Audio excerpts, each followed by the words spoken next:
Salut à tous, bienvenue sur Whitefly Fishing TV. Aujourd'hui un invité de marque, Monsieur Alpha. Alors aujourd'hui je vais vous expliquer comment choisir votre bas de ligne pour la pêche en sèche et en nymphe à vue. Comme vous l'avez vu sur le site internet, il y a différents bas de ligne, donc il y en a 7 au total. Il y en a 3 dans la gamme des bas de ligne dynamique TLT, 3 dans la gamme classique et 1 dans la gamme longue dérive. Donc je vais vous détailler un petit peu à quoi servent tous ces bas de ligne pour que vous voyez plus clair. Donc on va commencer par les bas de ligne classiques. Les bas de ligne classiques, on en a 3 tailles. Le court 1m80, le médium 2m60 et le long 3m10. Alors, le classique, ça va être un bas de ligne qui va être très adapté aux débutants puisqu'il n'est pas très long. C'est un bas de ligne qui va également se prêter bien à la pêche en petite rivière.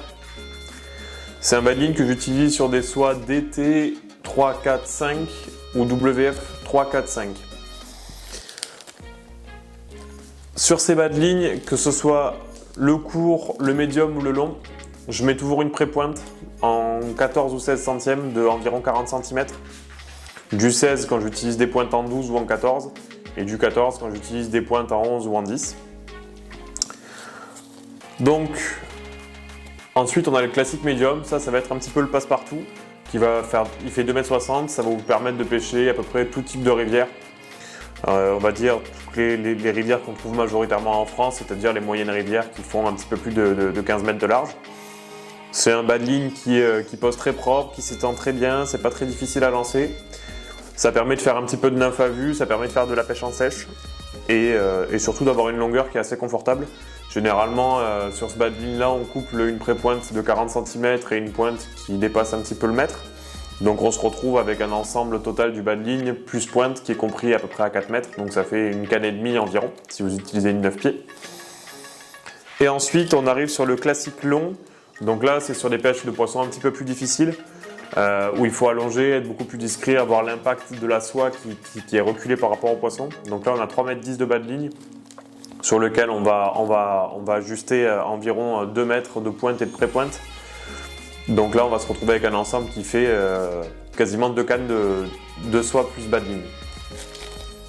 Donc on va se retrouver avec un ensemble avec le classique long qui fait environ 2 cannes entre le bas de ligne, la pointe et la pré-pointe. Donc en fait, pour faire simple, le bas de ligne classique long, on va dire que c'est pour toutes les pêches classiques, comme son nom le porte, en sèche, en nymphe à vue, en sèche-nymphe.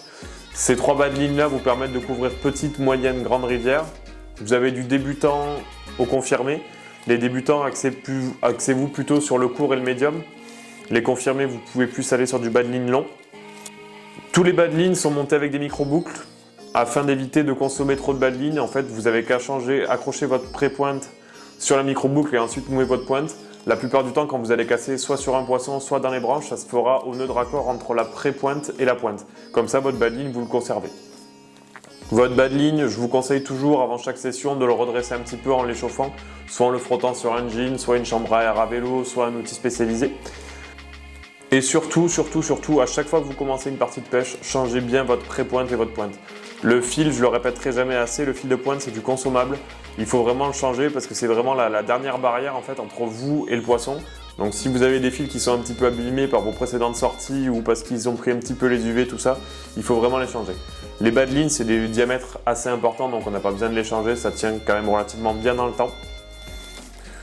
Généralement, je préconise de le changer toutes les 10-15 sorties, si vous faites des sorties longues et si vous faites des sorties courtes, toutes les 20 sorties.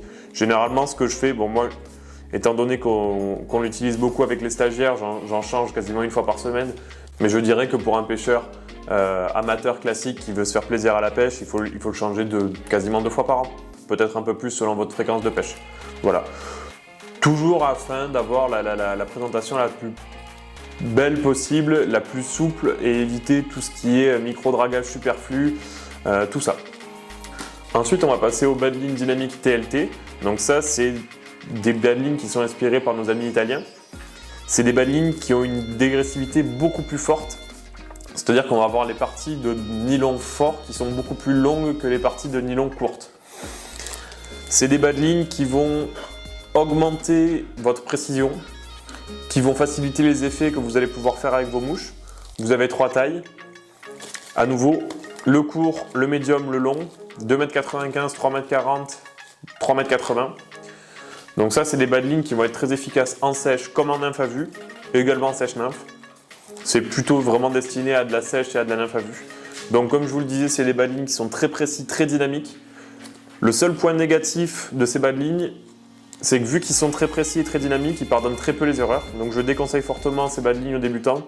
Je conseille ces bas de ligne plutôt aux confirmés qui veulent augmenter leur dynamisme et leur précision, surtout pour faire des effets de pêche en sèche ou des posés vraiment très précis en nymphe à vue. Voilà. Le court 2,95 m pour les rivières petites à moyennes, le médium pour les rivières moyennes et le dynamique long pour les rivières moyennes à grandes, notamment à l'étiage quand il faut allonger et écarter un petit peu plus l'impact de la soie de la mouche. Voilà pour les dynamiques. Moi personnellement, les dynamiques c'est mes préférés, c'est ceux qui sont montés systématiquement sur mes moulinets en pêche. Généralement sur la DT3 je pêche avec un dynamique médium et sur la DT4 je pêche avec un dynamique long. Quand je vais pêcher en petite rivière, j'utilise le dynamique court. Et quand je pêche en très petite rivière ou rivière qui court vraiment énormément, j'utilise beaucoup le classique court 1,80 m. Voilà.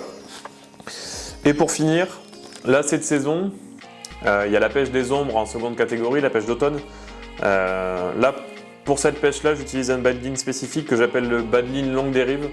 Il porte bien son nom, c'est pour faire des longues dérives aval et pour draguer le moins possible, pour avoir un bas de ligne qui est vraiment très souple et qui nous permet de déposer des mouches avec des très longues pointes pour vraiment augmenter les dérives en relâchant de la soie, en faisant des repositionnements et en laissant les mouches dériver le plus loin possible. L'avantage de cette longueur de bas de ligne, c'est que ça va vraiment décaler l'impact de la soie de notre mouche et donc laisser vraiment beaucoup de liberté et beaucoup de souplesse dans notre dérive. Et ça, pour les ombres, c'est quand même quelque chose de redoutable. Donc voilà pour le bas de ligne longue dérive. Je déconseille aux débutants, c'est plutôt un bas de ligne qui est fait pour les confirmer étant donné de sa longueur de 4 mètres.